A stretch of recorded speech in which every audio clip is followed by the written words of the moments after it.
যখন ভাঙে দিল তখন কি কইছিল? ছোট দিছে না ছোট থেকে পাগলা দেখি দিছে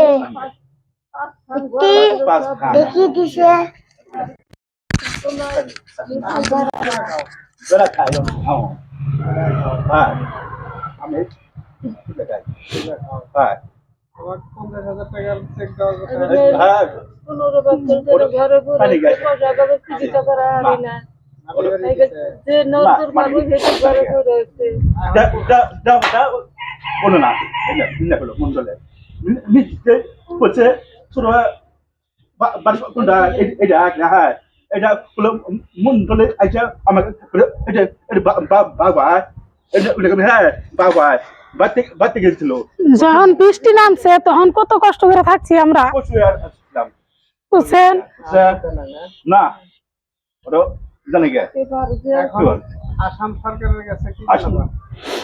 হ্যাঁ আসাম সরকারের কাছে কি জানাবা? আগের কিছু দেন আঁকবো কিছু দেখ না গা আগের মাড়ি দেন আঁকবো মানে জানাবো আর কি আমরা মাড়ি আবেদন করি লাগলে রঙের মাটি জমা